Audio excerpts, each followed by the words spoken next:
Hello and greetings. Happy World Listening Day. My name is Eric Leonardson. I'm a co-founder of the World Listening Project, a nonprofit organization that was started in 2008 to explore various listening practices, field recording, and a new kind of understanding of our world based in sound. So with World Listening Day, we invite people to explore different practices. If you visit our website at project.org, you can learn more about World Listening Day. But the basic purposes of World Listening Day, as we devised it, were to celebrate the listening practices of the world and the ecology of its acoustic environments, raise awareness about the growing number of individual group efforts that creatively explore acoustic ecology based on the pioneering efforts of the World Soundscape Project for Acoustic Ecology, La Semaine du Son, Deep Listening Institute, and many others. Also, to design and implement educational initiatives that explore these concepts and practices. So every year since 2010, we've been having World Listening Day. The date of July 18th was chosen because it's the birthday of Raymond Murray Schafer, the founder of the World Soundscape Project, and also a renowned Canadian composer and educator. The World Soundscape Project pioneered the field of soundscape studies, or what we also call acoustic ecology. And so with that, we initiated World Listening Day in 2010. And in recent years, we've been selecting a theme for World Listening Day, inviting various acoustic ecologists, artists, researchers to come up with an idea for the annual theme. Last year, Leah Barclay devised the theme of H2O with a focus on water. This year, the theme is Sounds Lost and Found, and that theme was devised by Emeka Agbo, the Nigerian-based sound artist. Emeka will be giving a talk later during this virtual symposium, and I hope you will tune in to listen. So when we have World Listening Day, we invite many people to participate in any way they'd like to. Participation can involve a solo, private, personal activity to engage their own listening practices and listen to sounds, or it could be a very complex public community organized event. And we leave that up to all the participants to devise that activity.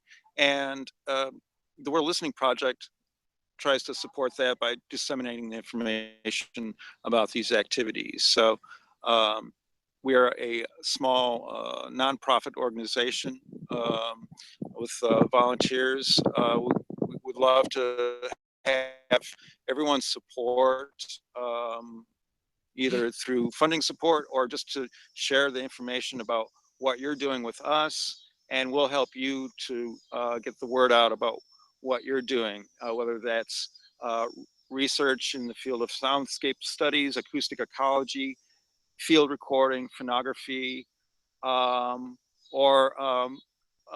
as a student, perhaps you're looking for opportunities to learn more about the acoustic environment and how you can begin to study, perhaps as in a degree program or something. There's many schools that are beginning to consider sound in new ways, not just music, but sonic arts, biology, bioacoustics, soundscape ecology, all sorts of fields that are beginning to recognize sound as an indicator of environmental health. So um, with that, I would say, again, the World Listening Project website is one resource where we can point you on the internet towards other people's projects, organizations, and their efforts relating to the field. I can name a few, such as the um, World Snapshot of field recordings organized by Udo Knoll through his radioappareil.org/maps website. So tomorrow on the 18th, people can upload made around the world and have that appear on a map where you can click and listen to sounds all around the world. There's also real-time streaming of different locations through the locusonus.org sound map. And you can listen to real-time sounds that way. And those technologies are being advanced further. We'd like to grow that community as well. And then there are some conferences that just ended in Australia that Leo Barclay was involved with the Sonic Environments Conference, and NIME, the new Interfaces for Musical Expression Conference just concluded. So there's some good things that are happening there. I myself was involved with some sound walks that had just ended just a little while ago.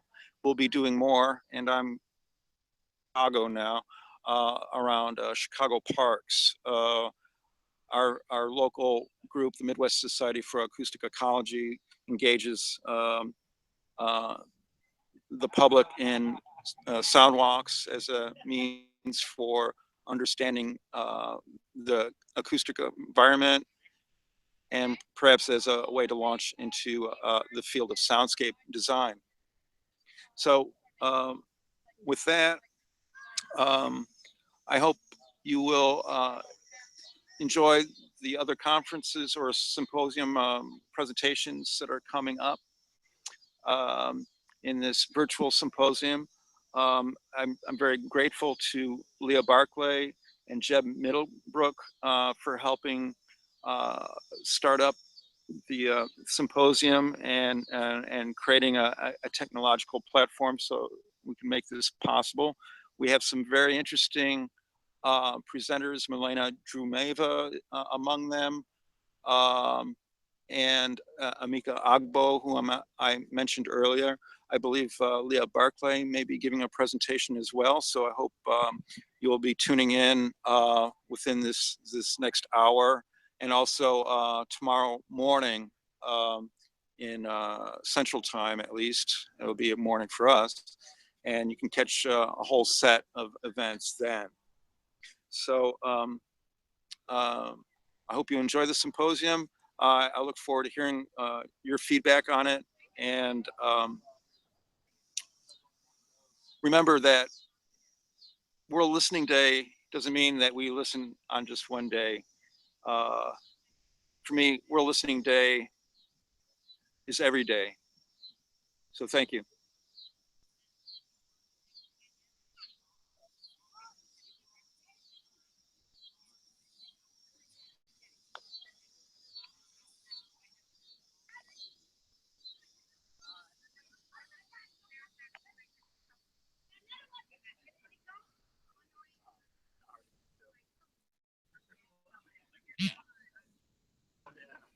Hey, little kids.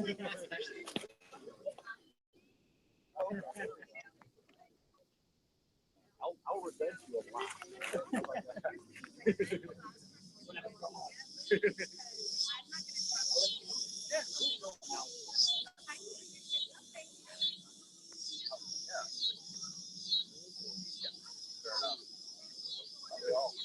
Hey, you too.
So the question was, what inspired me to start the World Listening Project? And I think it was other people that um, um, expressed an interest in acoustic ecology, and were just discovering the ideas of Maurice Schaefer and the World Soundscape Project from the early 70s.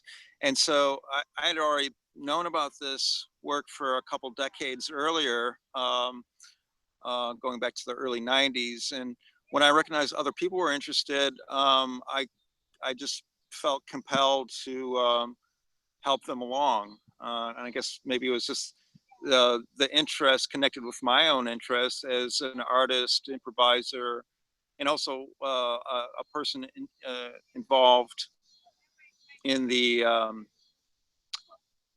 in the ecological, the social aspects of sound and art and its connection to the sciences. So there was just a confluence of activities, and um, I couldn't miss the opportunity. And from that point, things just snowballed, and now I find myself leading the World Forum for Acoustic Ecology, as well as being involved in um, my local group, the Midwest Society for Acoustic Ecology. Um, yeah, so it's through a social network, I think, to a large extent, um, combined with the ideas that could help make a better world. So that's what inspired me.